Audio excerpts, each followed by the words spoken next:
It's hardly a political earthquake, but the first early signs are in and they're positive for the Liberal Party's new leadership. As I say, early signs. We're only 3 days in. And with Sussan Ley's legacy of a 15% Liberal primary, it's a long, long way back for the party of Menzies. But I can't be alone in feeling that on Friday, the Liberal Party turned a corner. That Friday felt like an end to the rot that began under Malcolm Turnbull. Don't worry, I'll come back to him in a moment after his low rent rant on the ABC on Friday. But here's why I say there's hope yet for the Liberals. The Resolve poll today, largely conducted prior to Angus Taylor's thumping win on Friday, put the coalition under Taylor in a tie with One Nation on 23% each. But when those same voters were asked about the coalition under Sussan Ley, they put One Nation well ahead, 25% support, and they dropped the Libs back to just 20% if led by Ley. Now, obviously, even a tie with One Nation still dire, but it's not quite as bad as it might have been. And it's a clear signal that Liberals have made the right choice in dispatching Ley and electing Taylor. The fact, too, that his win was a lot more comprehensive than predicted says even Ley's supporters in the room knew her time was up. Now, anyone who understands politics knows that changing the leader is no silver bullet, but it's an essential first step in the long road back to being politically competitive. Because as deeply underwhelming as the Albanese government might be, unless the Liberals take the fight up to them, a bad government will continue and our country will keep going backwards. Another good sign that I was looking for, and it was clearly evident almost immediately, is that the new leader and his deputy have been hitting the airwaves and doing media events to make it clear that the Liberals really are under new management and ready to take up a fight to the government. Here is Angus Taylor admitting that mistakes were made, including by him, in the run-up to the last election.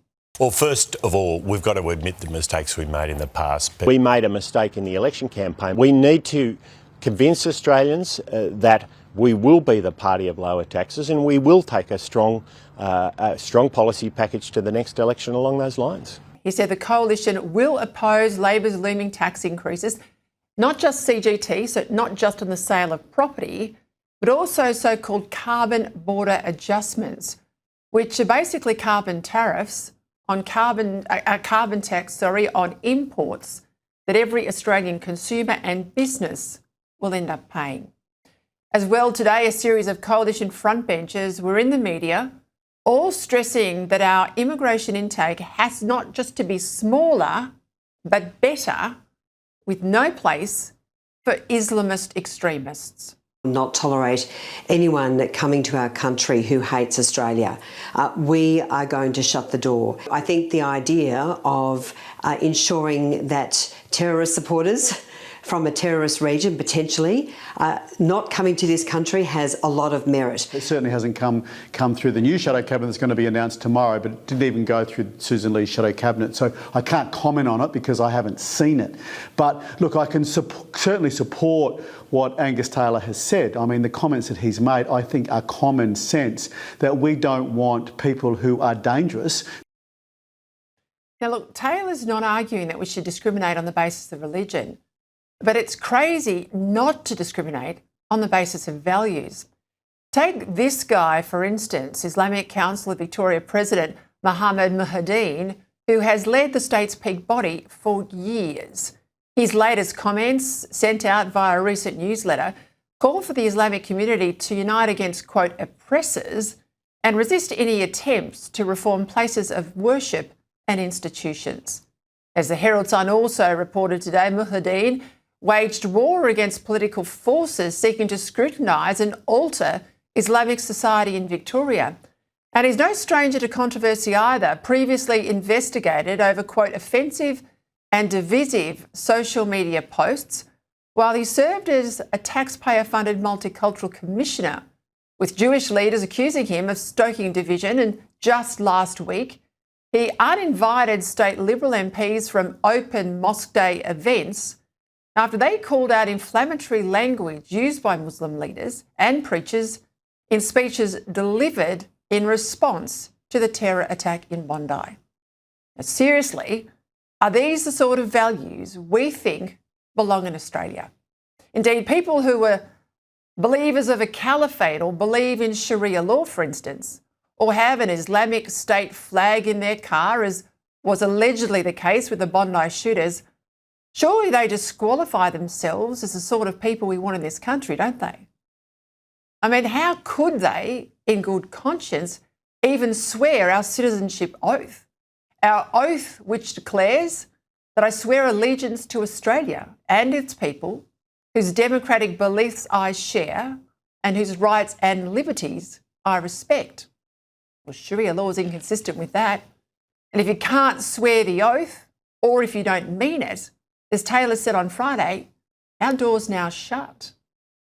How long have we waited, finally, for a Liberal leader to say just that? Today, in all his media, Taylor again put the issue of immigration front and centre. We believe in democracy. We believe that you need to obey the law. We believe in basic freedoms of speech and religion. And if people don't accept those things, they shouldn't come to our country. We should shut the door to people wanting to come to our country who want to bring the hate and violence of another part of the world to our country. If you want to come to our country, you've got to adopt our way of life, our core beliefs. Otherwise, stay where you are. As I just said, that sort of clarity has been a long time coming. So far, so good. But the Taylor opposition will have to be much braver when it comes to releasing policy that puts sound principles into effective practice. Today's Sky News revealed leaked details of an immigration policy that hadn't gone through shadow cabinet, hadn't really been seen by the colleagues, but at least it was pen to paper. And this was a policy Sussan Ley had commissioned, but for whatever reason, never released. The policy called for visas to be declined for entrance from parts of some 13 countries where Islamist extremism is widespread. The policy would, quote, curtail the entry into Australia of people from regions identified as havens for Islamist terror organisations, places such as Gaza, Somalia, and parts of the Philippines. Gaza, let's not forget, under Labor, has sent 3,000 people to our shores. Now, this policy is good. We shouldn't be backward here. It's a good policy because why should Australia give the benefit to entrants who may well be Islamist fanatics?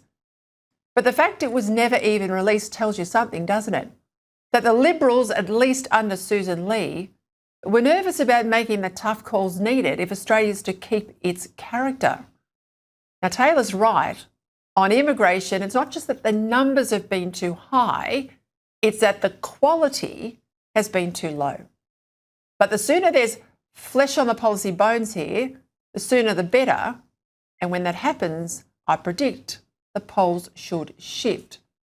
And they should shift. They must shift, not just for the Liberals to get back in the game, but also for our country.